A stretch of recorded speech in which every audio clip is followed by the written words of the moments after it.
नमस्ते। आप लोग ठीक हो जाना। आज हम के इस धरती पर आप लोगन के बीच आके बहुत खुशी होत बा। हम आप सबके प्रणाम करत है। हे वाक्य आहे पंतप्रधान नरेंद्र मोदी यांचं। आता मोदी ज्या राज्यात जातात त्या राज्याच्या मातृभाषेत ते आपल्या भाषणाची सुरुवात करतात। हे आजवर आपण अनेकदा पाहिले। त्यामुळे मोदींनी भोजपुरीमध्ये केलेलं हे विधान नक्कीच बिहारमध्ये केलं असणार असंच आपल्याला वाटेल। पण मोदींनी हे विधान केलंय ते मॉरिशसमध्ये। पंतप्रधान मोदींनी नुकताच मॉरिशसचा दौरा केला। तिथे त्यांनी आपल्या भाषणाची सुरुवात भोजपुरीतून केली। आपल्या भाषणात त्यांनी भोजपुरी लोकांचा अनेकदा उल्लेख केला। त्यांनी बिहार आणि भोजपुरीला उद्देशून सोशल मीडियावर अनेक पोस्टही केल्या। मोदींच्या स्वागताच्या वेळीही मॉरिशसच्या महिलांनी बिहारचं पारंपरिक गवई गीत गायलं होतं। आता मोदी गेले होते कुठं तर भारताबाहेर मॉरिशसला। आजपर्यंत हा देश फिरण्यासाठी उत्तम टुरिस्ट स्पॉट म्हणून आपल्याला माहिती आहे। पण त्या मॉरिशसमध्ये जाऊन मोदींनी भोजपुरीत भाषण करणं याचं काही कनेक्शन लागत नाही। पण मोदींनी मॉरिशसमध्ये जाऊन भोजपुरी भाषा आणि भोजपुरी लोकांचा केलेला उदो उदो ही आगामी बिहार निवडणुकांची पायाभरणी असल्याचं बोललं जात आहे। मोदींचा दौरा मॉरिशसचा होता पण त्यांचा फोकस बिहारवर असल्याची चर्चा आहे। पण बिहारचं मैदान जिंकण्यासाठी मोदींनी मॉरिशसचं पिच का निवडलं? बिहार आणि मॉरिशसचं नेमकं कनेक्शन काय त्याचीच माहिती या व्हिडिओमधून जाणून घेऊयात। नमस्कार, मी अदिती आणि तुम्ही पाहताय बोलभिडू। तर सगळ्यात आधी पंतप्रधान नरेंद्र मोदींनी आपल्या मॉरिशस दौऱ्यात भोजपुरी भाषिकांना साधण्याचा कसा प्रयत्न केला ते बघूयात। पंतप्रधान मोदी जेव्हा मॉरिशसला पोहोचले तेव्हा त्यांच्या स्वागतासाठी भोजपुरी संगीत आणि गाण्यांचं आयोजन करण्यात आलं होतं। मॉरिशसच्या या 2 दिवसांच्या दौऱ्यात मोदींनी तिथल्या भारतीय समुदायाची भेट घेतली। यावेळी त्यांनी अनिवासी भारतीयांशी भोजपुरीमध्ये संवाद साधला। मोदींनी त्यांच्याशी बिहारच्या इतिहासाबद्दल चर्चा केली। जेव्हा भाषण करण्याची वेळ आली तेव्हा मोदींच्या भाषणाची सुरुवात भोजपुरी भाषेतूनच झाली। तसंच त्यांनी आपल्या भाषणात बिहारच्या नालंदा विश्वविद्यालयाचाही उल्लेख केला। यावेळी मोदींनी बिहारच्या प्रसिद्ध मखानाचंही कौतुक केलं। मलाही मखाना खूप आवडतो आणि येत्या काळात ते जागतिक स्तरावर लोकप्रिय स्नॅक बनणार आहे असं मोदी म्हणाले। एवढंच नाही तर मोदींनी मॉरिशसच्या पंतप्रधानांना बिहारमध्ये बनवलेला मखाना भेट म्हणून दिला। या दौऱ्याच्या वेळी मोदींच्या सोशल मीडिया अकाउंटवरून भोजपुरीमध्ये पोस्टही करण्यात आली। यासोबतच अनेक भाजप नेते आणि कार्यकर्त्यांनी भोजपुरीमध्ये पोस्ट केल्याचं दिसून आलं। मोदींनी हे सगळं आगामी काळात होणाऱ्या बिहारच्या विधानसभा निवडणुका डोळ्यांसमोर ठेवून केल्याचं बोललं जात आहे।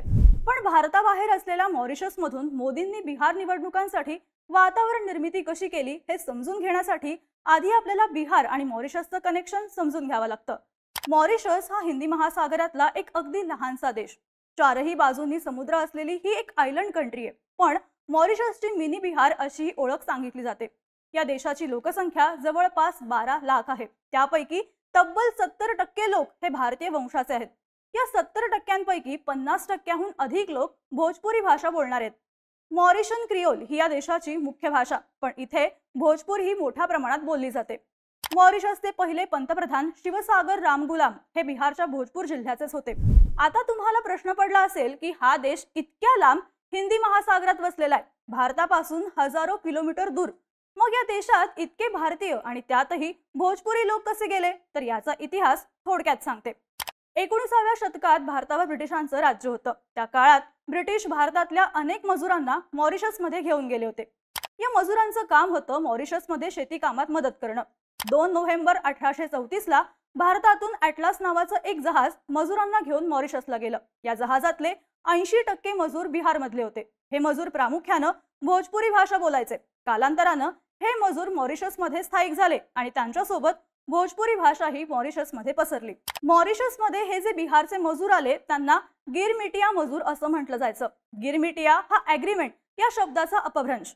ब्रिटिशांनी मॉरिशसमध्ये जे मजूर आणले त्यांच्याकडून कामाचं ॲग्रीमेंट करून घेतलं जायचं। या ॲग्रीमेंट शब्दावरूनच हा गिरमिटिया शब्द आलाय, जो आता तिथल्या भोजपुरी लोकांसाठी वापरला जातो। 1834 ते 1910 दरम्यान भारतातून जवळपास 5 लाख मजूर मॉरिशसला पाठवण्यात आले।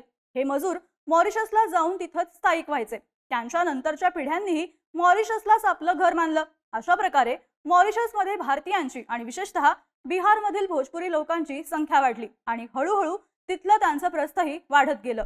आता पंतप्रधान मोदी मॉरिशसच्या भोजपुरी भाषिकांवर एवढा फोकस का करतायत? तर याचं पहिलं कारण म्हणजे बिहारमधला भोजपुरी फॅक्टर। बिहार हे राष्ट्रीय राजकारणाच्या दृष्टीने अत्यंत महत्त्वाचं राज्य। इथे येत्या नोव्हेंबर महिन्यात विधानसभा निवडणुका होणार आहेत। भाजपला यंदा बिहारमध्ये आपली सत्ता कायम ठेवायची आहे, त्यामुळं तिथल्या नागरिकांना अपील करण्यासाठी मोदींनी मॉरिशसच्या भोजपुरी भाषिकांना आपलंसं करण्याचा प्रयत्न केल्याचं बोललं जातं। पण संपूर्ण बिहारमध्ये तर भोजपुरी भाषा बोलली जात नाही। बिहारमध्ये एकूण 38 जिल्हे आहेत आणि 243 विधानसभा मतदारसंघ। 38 पैकी फक्त 10 जिल्ह्यांमध्ये भोजपुरी भाषा बोलली जाते, त्यामुळं जिल्ह्यांचा विचार करता हा आकडा आपल्याला कमी वाटतो। पण या 10 जिल्ह्यांमध्ये विधानसभेच्या तब्बल 73 जागा आहेत, म्हणजे बिहारच्या एकूण 243 जागांपैकी 30% जागांवर भोजपुरी भाषेचा प्रभाव आढळतो। बऱ्याचदा याच 73 जागा बिहारमधल्या निवडणुकांमध्ये डिसाइडिंग फॅक्टर्स असतात असंही बोललं जातं। त्यामुळं भाजप या निवडणुकीत या 73 जागांवर जास्त जोर देताना दिसू शकतो। त्यामुळंच या 73 जागांवरच्या भोजपुरी भाषिकांना आकर्षित करण्यासाठी मोदींनी जिथं भोजपुरी लोक मोठ्या प्रमाणावर आहेत त्या मॉरिशसमध्ये जाऊन भोजपुरीतून भाषण दिल्याची चर्चा होतीये। आता मोदींनी मॉरिशसमधून भोजपुरी भाषिकांवर फोकस केल्याचं दुसरं कारण म्हणजे लोकसभेतला भाजपचा परफॉर्मन्स। 2020च्या विधानसभा निवडणुकीत भाजपनं बिहारमधल्या भोजपुरी बहुल भागात चांगला परफॉर्मन्स केला होता। सोबतच भाजपचा मित्रपक्ष असलेल्या जेडीयूनही इथं चांगल्या जागा मिळवल्या होत्या। पण 2024च्या लोकसभा निवडणुकीत एनडीएचा ग्राफ खाली गेला।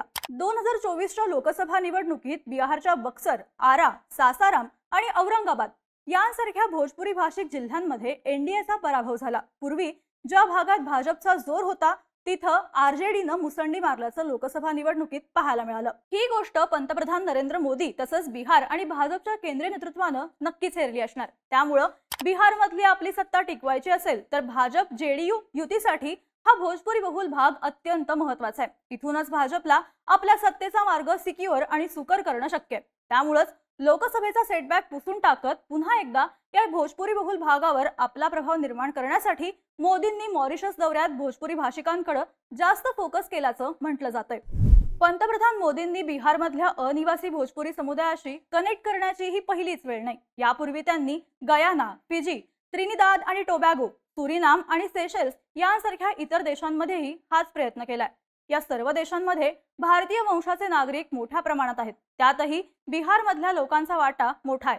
आता पंतप्रधान मोदींची ही सॉफ्ट डिप्लोमसी बिहारच्या मतदारांवर किती प्रभाव पडते, यामुळे भाजपला बिहारच्या निवडणुकीत खरंच यश मिळेल का की ही फक्त एक राजकीय स्ट्रॅटेजीच ठरेल, हे बिहार विधानसभा निवडणुकांनंतरच स्पष्ट होईल।